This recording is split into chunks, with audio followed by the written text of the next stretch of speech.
Hello दोस्तों, नमस्कार। तो कैसे हैं आप सभी। तो दोस्तों एक बार फिर से स्वागत है आप सभी का मेरे यूट्यूब चैनल देवभूमि एग्ज़ाम हब में। तो दोस्तों आज की जो वीडियो रहने वाली है ये रहने वाली है हमारी पटवारी लेखपाल के पेपर, जो कि हमारे आंसर की के अकॉर्डिंग आप पेपर को हम दोबारा सॉल्व करने वाले हैं, उससे रिलेटेड है। ठीक है दोस्तों, जैसे कि आप सभी को पता है कि उत्तराखंड लोक सेवा आयोग के द्वारा हमारी पटवारी लेखपाल की यहाँ पर आंसर की दे दी गई है। उसके बाद आप सभी ने यहाँ पर आंसर को मिला लिया होगा और अपने नंबर भी काउंट कर लिए होंगे। और अगर अभी तक आपने नंबर काउंट नहीं किए हैं दोस्तों, तो प्लीज़ आप मेरी इस वीडियो के साथ पूरे रहिए, जिससे कि आप पूरा पेपर को सॉल्व करके देख सकें। और यहाँ पे जो मैं पेपर सॉल्व कराने वाला हूँ वो है पेपर सेट सी। ठीक है, उसके अकॉर्डिंग अपने आप अपने क्वेश्चनों को आगे पीछे देख के यहाँ पर सॉल्व कर सकते हैं। यहाँ पर बहुत सारे यूट्यूबर्स के द्वारा यहाँ पेपर सॉल्व कराया गया था, जिनके द्वारा अपने अपनी यहाँ पर आंसर की दी गई थी। ठीक हो गया, मैंने भी अपने अनुसार यहाँ पर आंसर की दी थी, लेकिन यहाँ पे मेरे अकॉर्डिंग जो आंसर दिए गए थे उनमें भी बहुत ज़्यादा फेरबदल हुआ है। बहुत सारे क्वेश्चन के आंसर यहाँ पर चेंज हुए हैं। ठीक है दोस्तों, तो यहाँ पे आप दोबारा से इस वीडियो को पूरी देख सकते हैं। और अगर अभी तक अगर आपने नंबर काउंट नहीं किए हैं तो इस वीडियो को देखने के बाद अपने नंबर भी काउंट कर सकते हैं। और उसके अनुसार बहुत सारे यूट्यूबर यहाँ पर कट ऑफ देने लग गए हैं, तो उसके अनुसार अपने नंबर को भी काउंट कर सकते हैं। ठीक है दोस्तों, तो शुरू करते हैं हम आज की वीडियो को।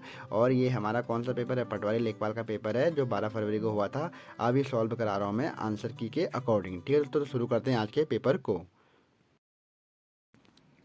तो हमारा जो यहाँ पर पहला क्वेश्चन रहने वाला है दोस्तों, तो वो है वह कुल्हाड़ी से वृक्ष काटता है। तो वह कुल्हाड़ी से वृक्ष काटता है, इसमें कौन सा कारक है। तो यहाँ पे मैं जल्दी जल्दी इस पेपर को सॉल्व कराने की कोशिश करूँगा। जहाँ पर जो क्वेश्चन मैंने गलत बता रखा है उसको मैं आपको यहाँ पे अच्छे से बता दूंगी कि इसका आंसर मैंने गलत बताया हुआ था। ठीक है दोस्तों, तो पहला क्वेश्चन है कि वह कुल्हाड़ी से वृक्ष काटता है। तो वह कुल्हाड़ी से वृक्ष काटता है में कौन सा कारक है, तो यह है हमारा कर्ण कारक। अगला हमारे पास दूसरा क्वेश्चन है, उल्टे बांस बरेली को लोकोक्ति का अर्थ है, तो विपरीत कार्य करना इसका बिल्कुल सही आंसर रहेगा। तीसरा क्वेश्चन है, इसमें देवनागरी लिपि में लिखी जाने वाली भाषा है, तो इनमें से कौन सी लिपि है जो देवनागरी लिपि में लिखी जाती है, तो इसका सही आंसर है मराठी। ठीक हो गया। चौथा क्वेश्चन है हमारे यहाँ पर, इनमें से चंद्रमा का पर्यायवाची शब्द नहीं है। तो इनमें से कौन सा चंद्रमा का पर्यायवाची शब्द नहीं है, तो आपको मैंने बिल्कुल सही बताया था कि अर्घ हमारा चंद्रमा का पर्यायवाची नहीं है, किसका है, सूर्य का है। पांचवा क्वेश्चन है, अन्वीक्षण शब्द में संधि है। तो अन्वीक्षण में हमारी कौन सी संधि है, तो अन्वीक्षण में हमारी यण संधि है। छठा क्वेश्चन है, वर्तनी की दृष्टि से इसमें से शुद्ध शब्द है। तो इनमें से कौन सा शुद्ध शब्द है, तो कवियत्री बिल्कुल सही इसका आंसर है। अगला हमारे पास सातवां क्वेश्चन है, इनमें से कौन जनसंचार का दृश्य श्रव्य माध्यम है। तो जो जनसंचार का दृश्य श्रव्य माध्यम है वो कौन सा है, हमारा वीडियो कैसेट इसका बिल्कुल सही आंसर है। अगला हमारे पास है, हिंदी का पहला साप्ताहिक समाचार पत्र था। तो हिंदी का जो पहला साप्ताहिक समाचार पत्र था वो कौन था, उदंत मार्तंड इसका बिल्कुल सही आंसर है। ठीक है, कब निकाला गया था, 1826 में इसको निकाला गया था। इसको मैंने अब विस्तृत बिल्कुल पेपर को समझा रखा है, जो इससे पहले सॉल्व कराया हुआ था दोस्तों। तो अगर अभी तक आपने वो वीडियो नहीं देखी तो आप उसको भी जाके देख सकते हैं। अगला हमारे पास 9वां क्वेश्चन है, अजात शत्रु का अर्थ होता है। तो जो हमारा अजात शत्रु है इसमें भी बहुत कन्फ्यूजन था बच्चों को, तो इसका आंसर बिल्कुल सही दिया था मैंने, जिसका कोई शत्रु ना हो उसे क्या बोलते हैं, अजात शत्रु कहते हैं। जिसमें शत्रुओं को हराने का साहस हो, इसमें बहुत ज़्यादा बच्चों को कन्फ्यूजन था, लेकिन इसका आंसर बिल्कुल ए बिल्कुल सही है। अगला हमारे पास 10वां क्वेश्चन है, महादेवी वर्मा की रचना नहीं है। तो महादेवी वर्मा की जो रचना इसमें नहीं है वो कौन सा नहीं है, साहित्य का श्रेय और प्रेय, इनकी रचना नहीं है। 11वां क्वेश्चन है, संयुक्त व्यंजन ज्यों की संरचना है। तो संयुक्त व्यंजन ज्यों की जो संरचना है वो जौ प्लस यों है। ठीक है, 11वें का आंसर सी। 12वां क्वेश्चन है हमारे पास, इनमें से कौन संयुक्त स्वर है। तो संयुक्त स्वर, ये वाला क्वेश्चन दोस्तों मैंने गलत बताया हुआ था, इसका आंसर मैंने ए दिया था, लेकिन इसमें से संयुक्त जो हमारा स्वर है दोस्तों वो कौन सा है, ए होगा। आप सभी को मैं बता दूं कि जो संयुक्त स्वरों की जो संख्या होती है वो कितनी होती है, संयुक्त स्वरों की संख्या होती है हमारे कितने, यहाँ पे 4। ठीक है, कौन कौन से होते हैं, ए आई ओ औ हमारे क्या होते हैं, संयुक्त स्वर होते हैं। ठीक है दोस्तों, क्या होते हैं, ए आई ओ औ हमारे क्या होते हैं, संयुक्त स्वर होते हैं। जबकि संधि स्वरों की संख्या 3 होती है। संधि स्वर हमारे 3 होते हैं, आ बड़ी आ, बड़ी ई और बड़ा ऊ हमारे क्या होते हैं, संधि स्वर होते हैं। ठीक है दोस्तों, तो यहाँ पे क्वेश्चन का आंसर आंसर बिल्कुल जो सही रहने वाला है वो यहाँ पर हमारा कौन सा है, ऑप्शन सी इसका बिल्कुल सही आंसर है। ठीक है, ए आई ओ हमारे क्या होते हैं, संयुक्त स्वर होते हैं। रचना के आधार पर स्वरों की संख्या 3, मूल स्वर, संधि स्वर और संयुक्त स्वर। ठीक है, मूल स्वर आप सभी को पता होगा 4 होते हैं, अ ई उ और री हमारा क्या होता है, मूल स्वर होते हैं। ठीक हो गया। अगला हमारे पास क्वेश्चन है 13वां क्वेश्चन, इनमें से सूर्यकांत त्रिपाठी निराला की रचना है, तो बादल राग कविता जो है इनकी है। इनमें से 14वां क्वेश्चन है, तलब शब्द का अर्थ नहीं है, कन्फ्यूजन वाला क्वेश्चन था। तो तलब शब्द का जो अर्थ नहीं है वो आवेश नहीं है। ठीक है, जबकि चाह है, बुलावा है, रानीखेत सॉरी वेतन है। अगला हमारे पास इनमें से सोना शब्द का पर्यायवाची शब्द नहीं है, तो इनमें से कौन सा सोने शब्द का जो पर्यायवाची शब्द नहीं है वो कौन सा नहीं है, अर्णव इसका बिल्कुल सही आंसर है। क्या नहीं है, अर्णव इसका पर्यायवाची शब्द नहीं है। अगला 16वां क्वेश्चन, हरिया हरक्लिस की हैरानी उपन्यास के लेखक कौन है, तो मनोहर श्याम जोशी जी बिल्कुल सही आंसर रहेगा। 17वां क्वेश्चन है, सरकारी पत्रों में इनमें से किसकी गणना नहीं होती है, तो सूची पत्र की गणना नहीं होती है। 18वां क्वेश्चन है, हिंदी का पार्श्विक व्यंजन है, इंपॉर्टेंट रहेगा आगामी पेपर्स के लिए भी, जो हिंदी का जो पार्श्विक व्यंजन है वो कौन सा होता है, हमारा ल होता है। अगला हमारे पास है 19वां क्वेश्चन, काव्य कीर्ति आवाज़ भी एक जगह है कि रचनेता है, तो जो आवाज़ भी एक जगह है वो मंगलेश डबराल के द्वारा लिखी गई है। ठीक हो गया। अगला 20वां क्वेश्चन है, कुमाऊनी बोली की उपबोली है, तो खस परजय बिल्कुल आंसर बिल्कुल रहने वाला है। ठीक है दोस्तों। अगला हमारे पास जो भाग 2 था उसका क्वेश्चन पहला है, भारतीय संविधान के अनुच्छेद 19(2) के अंतर्गत वाक स्वतंत्रता तथा अभिव्यक्ति स्वतंत्रता पर प्रतिबंध आरोपित करने हेतु निम्नलिखित में से कौन सा आधार नहीं हो सकता है, तो कौन सा आधार नहीं हो सकता है, ये भी कन्फ्यूजन वाला क्वेश्चन था। इसका आंसर बिल्कुल सही रहेगा, सी आंसर बिल्कुल सही है। अगला हमारे पास है अनुच्छेद 338 संबंधित है, तो अनुच्छेद 338 है वो हमारा राष्ट्रीय अनुसूचित जाति आयोग से संबंधित है। ठीक है, बिल्कुल सही आंसर दिया गया है यूकेपीएससी आयोग के द्वारा। ठीक। अगला 23वां क्वेश्चन है, यहाँ पर मैं रीजनिंग बिल्कुल भी सॉल्व नहीं कराने वाला हूँ, क्योंकि रीजनिंग का मेरा एक भी क्वेश्चन बिल्कुल गलत नहीं हुआ है, तो यहाँ पर मैं सीधा आंसर दे रहा हूँ, जो कि यहाँ पर चिन्ह 23वें का आंसर रहेगा 112। जो 24वां आंसर था कि कौन सा सही बैठेगा, तो डी इसका बिल्कुल आंसर सही रहेगा। 25वां आंसर बहुत सारे बच्चों में कन्फ्यूजन था, इसका आंसर बिल्कुल सही है, ऑप्शन डी। 26वां क्वेश्चन जो यहाँ पर हमारा चिन्ह बदलने के लिए आया था, इसका भी आंसर बिल्कुल सही है, 20 का आंसर रहेगा। 27वां क्वेश्चन है हमारे पास, नीचे दिए गए कथनों में से कौन सा निष्कर्ष तार्किक रूप से अनुग्रहण करता है, ये भी बिल्कुल सही दिया था आंसर मैंने। 27 का आंसर रहने वाला है बी।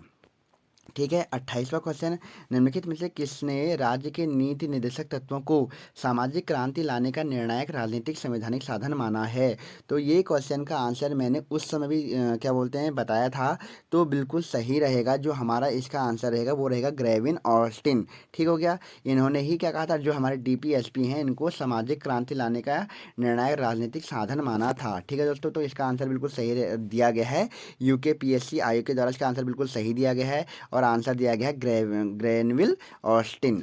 अगला हमारे पास 29वां क्वेश्चन है, निम्नलिखित में से सर्वोच्च न्यायालय के एक मुख्य न्यायाधीश ने सर्वप्रथम भारत के राष्ट्रपति के कार्य को संपादित किया था, तो किसने किया था, तो ऑप्शन सी बिल्कुल सही आंसर रहेगा। कौन, न्यायमूर्ति मोहम्मद हिदायतुल्लाह। ठीक है। अगला है, निम्नलिखित में से किस संवैधानिक संशोधन अधिनियम द्वारा भारत के संविधान से राज्य प्रमुख या उप प्रमुख शब्दों का लोप कर दिया गया था, बहुत इंपॉर्टेंट क्वेश्चन है, बहुत ज़्यादा कन्फ्यूजन था। ये इसका आंसर जो रहने वाला है 7वां संविधान संशोधन, यूकेपीएससी आयोग के द्वारा इसका आंसर बी दिया गया है। 31वां क्वेश्चन है, निम्नलिखित में से कौन ऑपरेटिंग सिस्टम के रिसोर्सेज हैं, रैम है, सीपीयू है, फाइल डिस्क है, तो आंसर रहेगा उपयुक्त सभी। 32वां क्वेश्चन है, भारतीय उपमहाद्वीप में प्रयुक्त प्राचीनतम सिक्के कहलाते थे, बिल्कुल सही आंसर था, आहत सिक्के इनको कहा जाता था। ठीक है दोस्तों, बिल्कुल सही आंसर दिया हुआ था, आहत सिक्के। कलिंग नरेश खारवेल का जो हाथी गुम्फा अभिलेख है उसकी भाषा क्या है, तो प्राकृतिक इसकी भाषा है। ठीक है, आंसर सी रहेगा। 34वां क्वेश्चन, अकबर के शासनकाल में आमिल शब्द, जो हमारा आमिल यहाँ पर प्रयोग किया गया था, किसके लिए प्रयोग किया गया था, इसका आंसर भी बिल्कुल सही रहेगा। बहुत सारे बच्चों में यहाँ पर कन्फ्यूजन था कि जो आमिल है वो किसके लिए किया गया है, वो किया गया है हमारे किसके लिए, आमिल है हमारा परगना। ठीक है, परगने के लिए यहाँ पर आमिल शब्द का प्रयोग किया गया है, क्योंकि बच्चों में ग्राम का भी इसमें बहुत ज़्यादा कन्फ्यूजन था, लेकिन बिल्कुल सही आंसर दिया गया है यहाँ पर आमिल का, परगना का इस तरह परगना का प्रशासन के लिए प्रशासनिक अधिकारी था ये। ठीक हो गया। अकबर के समय 35वां क्वेश्चन है, यूनाइटेड पैट्रियोटिक एसोसिएशन के संस्थापक कौन थे? इसका आंसर मैंने गलत दिया हुआ था, लाला लाजपत राय दिया हुआ था, लेकिन इसका आंसर दिया गया है यूकेपीएससी आयोग के द्वारा सर सैयद अहमद खान के द्वारा यूनाइटेड पैट्रियोटिक एसोसिएशन की स्थापना करी गई थी। 36वां क्वेश्चन, पंजाब के कूका आंदोलन का नेतृत्व निम्नलिखित में से किसने किया था? तो राम सिंह के द्वारा किया गया था। 37वां क्वेश्चन, निम्नलिखित में से किसे अल हिलाल नामक समाचार पत्र प्रारंभ किया था? तो अल हिलाल और अल बिलाल मैंने आपको पहले ही बताया हुआ था। तो ये किसके द्वारा शुरू किया गया था? मौलाना अबुल कलाम आज़ाद के द्वारा इसको शुरू किया गया था। 38वां क्वेश्चन, निम्नलिखित में से कौन सी एक वायुमंडल की सबसे ऊपरी परत है? तो बरही मंडल सबसे ऊपरी परत होती है, आपको पहले ही बता चुका हूँ। 39वां क्वेश्चन, निम्नलिखित में से कौन सा एक मानसून की उत्पत्ति को प्रभावित नहीं करता है? तो कौन प्रभावित नहीं करता है? तो इसका आंसर दिया गया है यूकेपीएससी आयोग के द्वारा पश्चिमी विक्षोभ। ठीक हो गया। अगला हमारे पास है 40वां क्वेश्चन, निम्नलिखित स्थानीय पवनों में से कौन आल्प्स की घाटी में पाई जाती है? तो जो फान हवा होती है, ये फौन जो होती है, ये आल्प्स की घाटी में पाई जाने वाली हवा है, स्थानीय हवा। 41वां क्वेश्चन है हमारे पास, जनगणना वर्ष 2011 के अनुसार निम्नलिखित में से किस राज्य में न्यूनतम लिंगानुपात अंकित किया गया था? तो हरियाणा में इसको अंकित किया गया था, न्यूनतम लिंगानुपात। 42वां क्वेश्चन, निम्नलिखित बाक्साइड निक्षेपों क्षेत्रों में कौन सा उड़ीसा में स्थित नहीं है? मतलब ये पूछा कि जो बाक्साइड जो यहाँ पर क्षेत्र हैं, ये कौन सा नहीं है? तो दुमका जो है हमारा उत्तरकाशी सॉरी उड़ीसा में स्थित नहीं है। 43वां क्वेश्चन है, निम्नलिखित देशों में से कौन सा एक विश्व में कहवा का उत्पादक देश नहीं है? तो कौन सा नहीं है? चिली इसका देश नहीं है। अगला हमारे पास 44वां क्वेश्चन है, एल्गोरिदम की एक प्रमुख विशेषता है। तो एल्गोरिदम किसकी विशेषता है? यहाँ पर भी क्वेश्चन बहुत ज़्यादा डिफिकल्ट था ये क्वेश्चन, तो इसका आंसर आयोग के द्वारा दिया गया है गणित। ठीक हो गया, इसका आंसर क्या दिया गया है? गणित दिया गया है। ठीक हो गया। अगला हमारा 45वां क्वेश्चन है, हाई लेवल भाषा में जो प्रोग्राम लिखा जाता है उसे कहते हैं। तो जो हाई लेवल भाषा में लिखा जाने वाला प्रोग्राम को क्या कहते हैं? तो इसे कहते हैं क्या? हमारा सोर्स प्रोग्राम को कहा जाता है क्या? Source program. अगला 46वां क्वेश्चन है, ऑब्जेक्ट ओरिएंटेड प्रोग्रामिंग भाषा का उदाहरण है। तो जावा जो है ऑब्जेक्ट ओरिएंटेड प्रोग्रामिंग भाषा का उदाहरण है।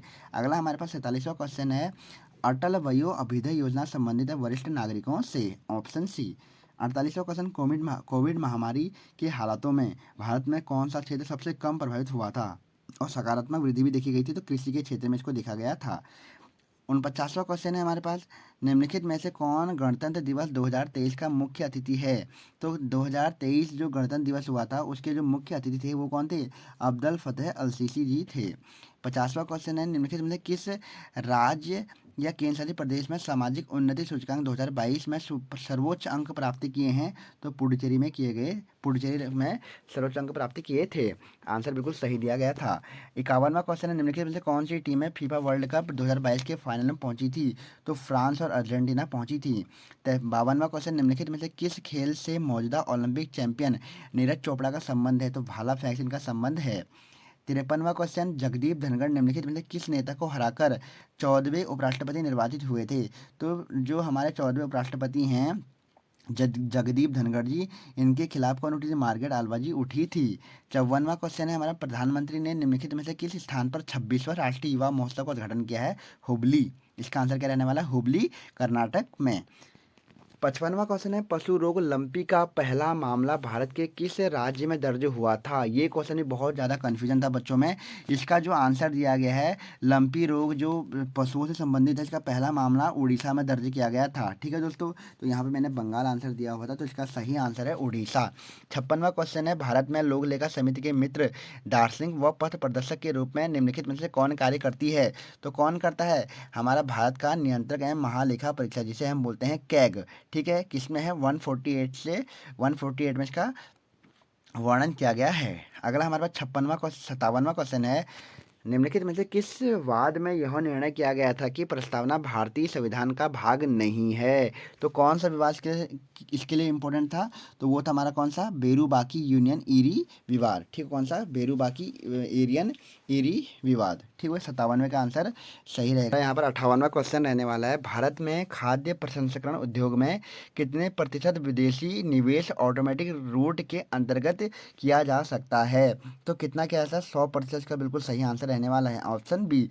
59वां क्वेश्चन है, भारत में कपास के बाद आने वाला कृषि आधारित दूसरा सबसे बड़ा उद्योग कौन सा है? तो आयोग के द्वारा इसका आंसर बिल्कुल सही दिया गया है, चीनी उद्योग। 60वां क्वेश्चन है, ये वाला क्वेश्चन भी बहुत ज़्यादा कन्फ्यूजन था बच्चों में, और इसका भी आंसर बहुत ज़्यादा घुमा के दिया गया है और अलग दिया गया है। ठीक है, भारत वनस्पति तेल का विश्व में कौन से नंबर का उपभोक्ता और कितने नंबर का आयातक है? ठीक है दोस्तों, तो इसका आंसर में 3 और 2 दिया गया था, तो इसका आंसर दिया गया है कौन सा, ऑप्शन सी दिया गया है आयोग के द्वारा कि भारत जो है वनस्पति तेल का दूसरे नंबर का सबसे बड़ा उपभोक्ता और पहले नंबर का आयातक है। ठीक है, ऑप्शन सी इसका सही आंसर रहने वाला है। अगला हमारे पास उत्तराखंड का क्वेश्चन है 61 से, निम्नलिखित में से कौन सी विधानसभा सीट उत्तराखंड में अनुसूचित जनजाति के लिए आरक्षित है? तो नानकमत्ता। 62वां क्वेश्चन है, उत्तराखंड राज्य निर्माण हेतु उत्तर प्रदेश पुनर्गठन अधिनियम राष्ट्रपति के द्वारा किस तिथि को हस्तांतरित किया गया था? तो ये क्वेश्चन मुझे लग रहा है कि 90% बच्चों का गलत हुआ होगा। 90% मेरे को पूरा विश्वास है कि बच्चों का ये क्वेश्चन गलत हुआ है, क्योंकि सब इसका आंसर 28 अगस्त से लगा के आए होंगे, पर इसका आंसर जो यूकेपीएससी आयोग ने दिया हुआ है वो दिया हुआ है क्या, 1 अगस्त 2000 इसका आंसर दिया गया है। अब देखने वाली बात रहेगी कि इस क्वेश्चन का आंसर अगर बच्चों के द्वारा यहाँ पर इस पर कोई बात कही जाती है तो ये हटता है या नहीं हटता, इसका आंसर ये देखने वाली बात रहेगी जब रिजल्ट आएगा। ठीक है, 63वां क्वेश्चन है, निम्नलिखित में कौन सी समिति ने गैरसैंण को उत्तराखंड की स्थायी राजधानी के रूप में अस्वीकार कर दिया था? तो दीक्षित आयोग, बिल्कुल सही सी आंसर रहेगा। 64वां क्वेश्चन, उत्तराखंड राज्य में महिलाओं को सरकारी सेवाओं में कितने परसेंट का क्षैतिज आरक्षण प्रदान किया गया है? तो 30%, बिल्कुल सही आंसर रहेगा। 65वां क्वेश्चन, उत्तराखंड गौरव सम्मान की शुरुआत किस वर्ष से की गई थी? 2021 से की गई थी। ठीक है, कितने व्यक्तियों को दिया गया था 2021 में? 5 व्यक्तियों को, और 2022 में भी 5 व्यक्तियों को दिया गया है। ठीक है, इंपॉर्टेंट रहेगा अगले आगामी पेपर्स के लिए भी। 66वां क्वेश्चन है, निम्नलिखित में से कौन एक 5 अगस्त 2022 को उत्तराखंड सरकार के पर्यटन मंत्री द्वारा एक राजकीय मेले को घोषित किया गया है? तो किस मेले को किया गया था? तो जो हमारा जागड़ा मेला है उसको किया गया है राजकीय मेला घोषित। ठीक है, कब? 5 अगस्त 2022 को। ठीक है, अगला जो हमारे पास यहाँ पर 67वां क्वेश्चन है, निम्नलिखित में से कौन कुमाऊं परिषद के संस्थापकों में नहीं थे? तो इनमें से कौन नहीं थे? ऑप्शन डी बिल्कुल सही सही था, दर्शन लाल पांडे, इसका आंसर सही है। 68वां क्वेश्चन है, नंदा देवी राष्ट्रीय उद्यान को यूनेस्को द्वारा धरोहर सूची में शामिल किया गया था? तो 1988, इसका बिल्कुल सही आंसर रहेगा ऑप्शन बी। ठीक है, 69वां क्वेश्चन है, भारत की जो पहली तरल दर्पण दूरबीन स्थापित की गई थी, कहाँ पे की गई थी? तो देवस्थल नैनीताल में इसको स्थापित किया गया है। कब किया गया है? देवस्थल नैनीताल में इसको स्थापित किया गया है। बिल्कुल आंसर बिल्कुल सही रहने वाला है, ऑप्शन सी। 70वां क्वेश्चन है, निम्नलिखित में से कौन उत्तराखंड के किस जिले में ई डिस्ट्रिक्ट परियोजना पायलट प्रोजेक्ट के तहत शुरू करी गई है? तो पौड़ी, इसका बिल्कुल सही आंसर है। 71वां क्वेश्चन है, कौन कुमाऊं का प्रथम कमिश्नर था? ई गार्डनर, इसका आंसर बिल्कुल सही रहना है, ऑप्शन बी। ठीक है, यहाँ पर दोस्तों आप सोच रहे होंगे कि मैं यहाँ बहुत जल्दी जल्दी पेपर को कराने की कोशिश कर रहा हूँ। क्यों कर रहा हूँ कि यहाँ पर पहले भी मैं इस पेपर को सॉल्व करा चुका हूँ, बस मैं इसको दोबारा सॉल्व इसलिए करा रहा हूँ कि जो यूकेपीएससी आयोग के द्वारा नई आंसर की जो दी गई है उसमें कुछ क्वेश्चन यहाँ पर मुझसे गलत हुए थे, तो उसको मैं यहाँ पर सही करते हुए यहाँ पर आंसर दे रहा हूँ। ठीक है दोस्तों, तो यहाँ पे आप भी इसको देख लीजिएगा एक बार पूरे अच्छे से। अगर आपको ये वीडियो पसंद आ रही है तो वीडियो को लाइक भी कीजिएगा। ठीक है, तो यहाँ पर जो हमारा अगला क्वेश्चन रहने वाला है 71वां हो गया है, कुमाऊं का जो पहला कमिश्नर था कौन सा? एडवर्ड गार्नर था। 72वां क्वेश्चन, देहरादून पर गोरखा आधिपत्य के समय गुरु रामराय दरबार में महंत कौन था? तो इसका जो आंसर दिया गया यूकेपीएससी आयोग के द्वारा बिल्कुल सही दिया गया है, हरसेवक दास। ठीक है, कौन था? हरसेवक दास वहाँ पे दरबार में महंत थे। 73वां क्वेश्चन है, अविभाजित उत्तर प्रदेश की विधानसभा में उत्तराखंड की कुल कितनी सीटें थी? तो बिल्कुल सही आंसर है, 22 सीटें थी। 74वां क्वेश्चन है, हिमालयन मसाला उद्यान कहाँ पर है? ये इसका आंसर बिल्कुल सही दिया था मैंने, सोनी रानीखेत में इसको स्थापित किया गया है। 75वां क्वेश्चन, निम्नलिखित दर्रों में से कौन सा एक उत्तराखंड राज्य में स्थित नहीं है? तो कौन सा दर्रा उत्तराखंड में नहीं है? तो डिबसा दर्रा जो है उत्तराखंड राज्य में स्थित नहीं है। कौन सा? डिबसा दर्रा। ठीक हो गया, बिल्कुल सही आंसर रहेगा।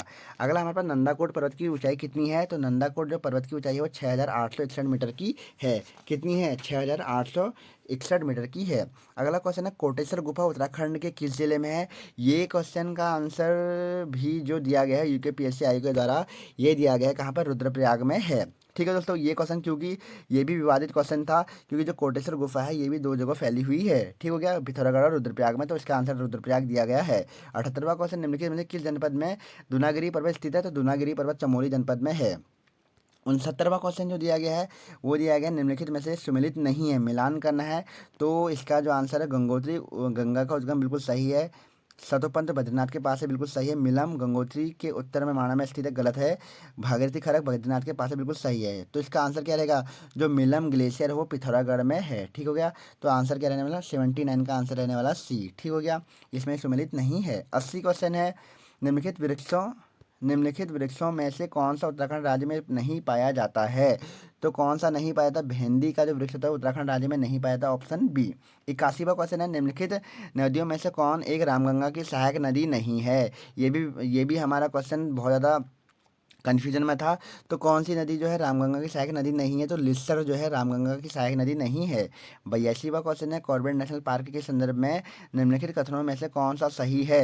तो कौन सा कथन में सही है, तो मैंने आपको पहले भी बता रखा था कि जो इसमें सारे के सारे ऑप्शन दिए गए हैं वो बिल्कुल सही दिए गए हैं। तो ऑप्शन 1 2 3 बिल्कुल सही दिया गया है, ठीक हो गया। सॉरी सॉरी, यहाँ पे सारे ऑप्शन सही नहीं हैं। यहाँ पे कौन कौन से कथन सही हैं, कि भारत का पहला राष्ट्रीय उद्यान है, बिल्कुल सही है।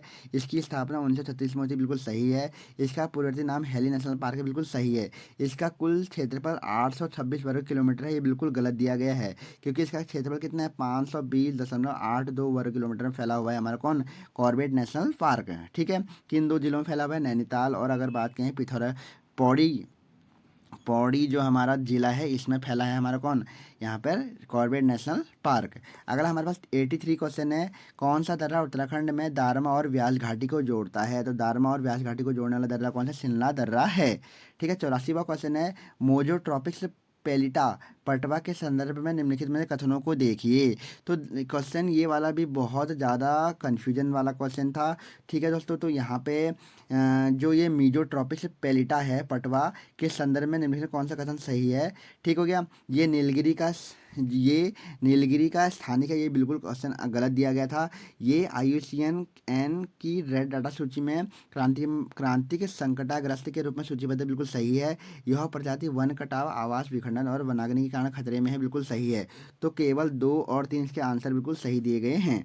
अगला हमारे पास, तो 84 का आंसर है बी, ठीक हो गया। 85 का आंसर है, उत्तराखंड का द्वितीय प्लास्टिक के पुनर्चक्रीकरण से डीजल प्राप्त उत्पादन का संयंत्र कहाँ स्थापित किया गया है। तो इसका आंसर भी गलत दिया था मैंने, हरिद्वार दिया था, लेकिन इसका आंसर जो रहने वाला है, जो UKPSC आयोग ने दिया है वो भीमताल दिया हुआ है, ठीक है। अब हमारे पास 86वां क्वेश्चन है, उत्तराखंड में निम्नलिखित में से किसकी जनसंख्या सबसे कम है। तो जो उत्तराखंड का कौन सा जिला है जिसकी जनसंख्या निम्नलिखित ऑप्शन में से सबसे कम है, तो वो कौन है, बागेश्वर जिला वो है, ठीक हो गया। 87 क्वेश्चन है, उत्तराखंड में युवाओं को रोजगार प्रदान करने के लिए कौन सा पोर्टल शुरू किया गया है। तो होप पोर्टल शुरू करा गया है। कौन सा, होप पोर्टल, होप को कहते हैं हिंदी में आशा, ठीक है। 88वां क्वेश्चन है, निम्नलिखित में से किसे परमार शासक ने 52 गढ़ियों को गढ़वाल राज्य के रूप में संगठित किया था। तो ये सभी आपको आता ही होगा कि अजयपाल को क्या कहा था, 52 गढ़ों का एकीकरण करने वाला कहा जाता है। अगला हमारा 89वां क्वेश्चन है, निम्नलिखित में से किस मुगल शासक ने कुमाऊं नरेश बाज बहादुर चंद्र को बहादुर की उपाधि से सम्मानित किया था। तो बहादुर की उपाधि बाज बहादुर चंद्र को देने वाला कौन था, शाहजहां था। 90वां क्वेश्चन है, निम्नलिखित में से किसे गढ़वाली सैनिकों की पेशावर कांड में पैरवी की थी।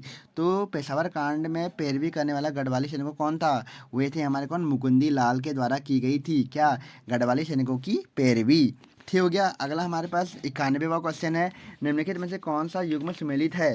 तो इनमें से कौन सा युग्म सम्मिलित है, पहला दिया गया इसमें कुमाऊं परिषद 1926, गलत दिया गया। जो इसमें से सुमेलित है अल्मोड़ा, ये भी गलत है। हिमालय सेवक संघ 1946 बिल्कुल गलत दिया गया है। अल्मोड़ा कांग्रेस 1947 बिल्कुल गलत है।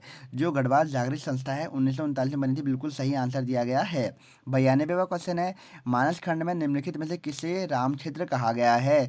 तो राम क्षेत्र से किसे कहा गया, अल्मोड़ा जिले का जो अल्मोड़ा है हमारा, इसे राम क्षेत्र कहा गया है, ठीक है। ऑप्शन ए बिल्कुल सही आंसर रहने वाला है, ठीक है। 93वां क्वेश्चन है, लाखा मंडल मंदिर का निर्माण किस शैली में किया गया है।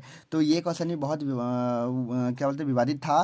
तो इसका जो आंसर दिया गया है वो दिया गया है, नागर शैली में लाखा मंडल मंदिर को बनाया गया है। 94वां क्वेश्चन है, अल्मोड़ा के खगमना किले का निर्माण किसने करवाया था।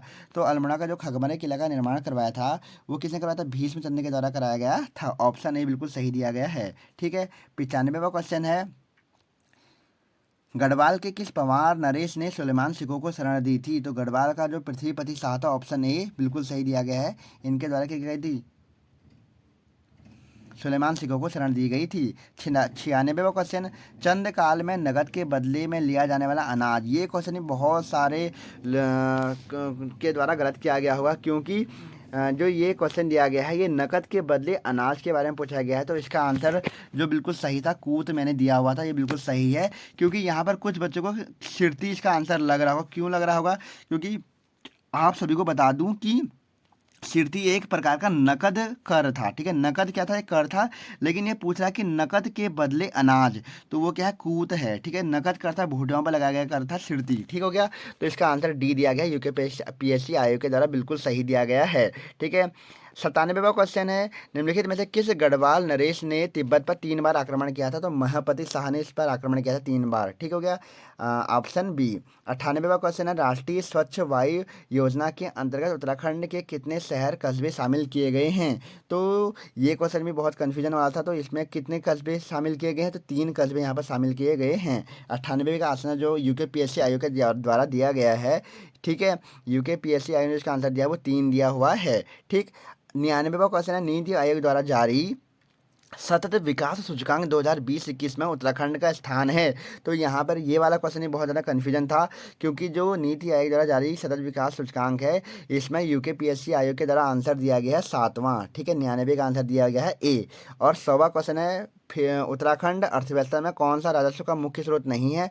तो ये बिल्कुल सही आंसर है ए। ठीक है दोस्तों, तो यहाँ पे मैंने पटवारी का जो पेपर हुआ था उसको यूके पीएससी आयोग के द्वारा जो आंसर की दी गई है आज, उसके अकॉर्डिंग इसको पूरा सॉल्व करवा दिया है। ठीक है दोस्तों, तो अगर आपको कोई भी यहाँ पर क्वेश्चन का आंसर गलत लगता है तो प्लीज़ मुझे कमेंट बॉक्स में कमेंट कीजिए। और अगर आपको इन क्वेश्चनों पर ऑब्जेक्शन उठाना है तो आयोग की वेबसाइट में वहाँ पर आप इन क्वेश्चन को ऑब्जेक्शन भी उठा सकते हैं। ठीक है दोस्तों, तो अगर आपको मेरी द्वारा दी गई ये वीडियो अच्छी लगी हो तो प्लीज़ वीडियो को लाइक कीजिए। और अगर आप चैनल को सब्सक्राइब नहीं किया दोस्तों तो चैनल को भी सब्सक्राइब कीजिए। ठीक है दोस्तों, तो आज की वीडियो में इतना ही। ओके, थैंक यू, धन्यवाद।